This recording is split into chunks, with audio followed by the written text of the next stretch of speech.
Dengan material batu tadi, maka Jepang pun membangun terowongan dengan cara manual, yakni memahat dan memangkas batu hingga berlubang. Menurut kabar, Jepang menggunakan tenaga pribumi, yakni anak bangsa Indonesia sebagai kuli atau pekerja. Namun tak diupah, atau yang disebut romusa, yakni kerja paksa. Banyak pekerja yang kehilangan nyawa saat membuat gua ini. Juga ada yang coba melawan dan melarikan diri, namun berhasil ditangkap dan dibawa ke sel yang ada di dalam gua.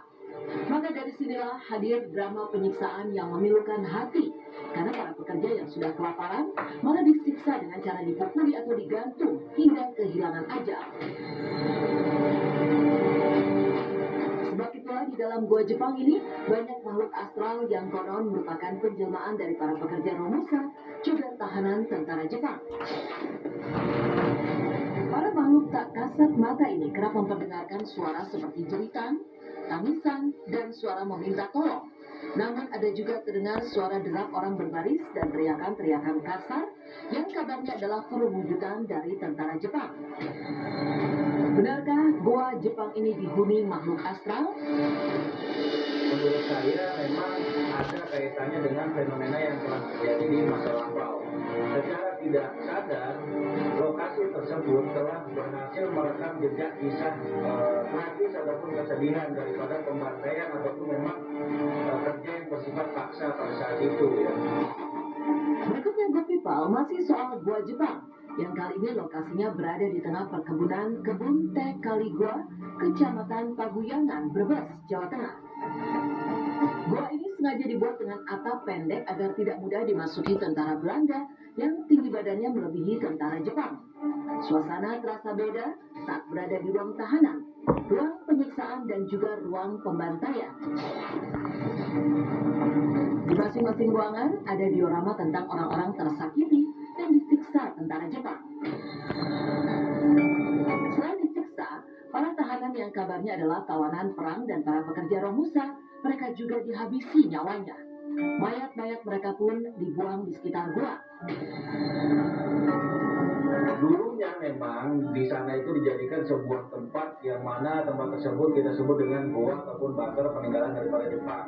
Nah, di tempat tersebut ini memiliki satu perbedaan dengan gua-gua ataupun bunker-bunker Jepang pada umumnya. Di sana memiliki tempat yang sangat begitu luas, ada sel tahanan di dalamnya, kemudian ada tempat untuk menyimpan senjata, tempat untuk pos penjagaan dan juga sebagainya.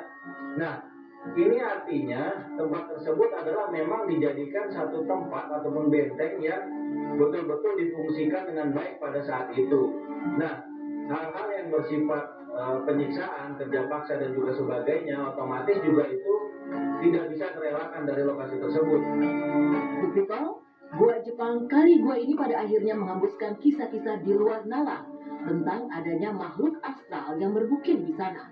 Karena gua ini juga dijadikan ruang penyiksaan, maka bisa terbayangkan betapa saat itu seluruh lorong-lorong di dalam gua dipenuhi oleh rintihan kesakitan. Kabarnya selain dipecut dengan rotan, para tahanan juga disiksa secara brutal menggunakan popor senapan dan kemudian ditikam bayonet yang terselip di ujung mesin yang merupakan senjata perang khas Jepang.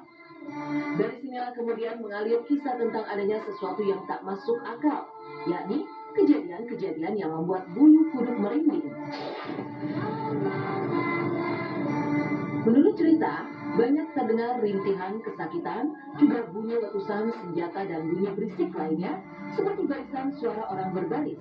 Memang banyak fenomena mistis ya, salah satunya adalah seperti suara rintihan orang menangis, kemudian suara seperti ada tentara berbaris. Nah, ini adalah yang saya katakan tadi adalah fenomena mirroring, di mana pada saat itu kejadian yang pada saat itu terjadi dan memiliki sebuah nilai historical tersendiri yang di-share oleh lokasi tersebut, sehingga ketika ada salah satu hal yang dapat memantik hal tersebut, hal ini bisa terjadi seperti terulang kembali. Jepang dengan kekejamannya di masa itu adalah sebuah keniscayaan yang kini tergambar di gua Jepang Kaligua. Dinding gua menjadi saksi bisu tentang apa yang pernah ada dan dilakukan di sana. Belum lagi mayat-mayat korban kekejaman tentara Jepang langsung dibuang di bagian belakang gua, yang makin menajamkan anggapan bahwa kejadian kejadian waktu sungguh di luar pri kemanusiaan. Maka tak heran jika sekarang ini di Gua Jepang Kaligua kerap terdengar suara-suara yang menyayat telinga. Diyakini semua itu adalah rekaman derita mereka para tahanan di semasa hidupnya.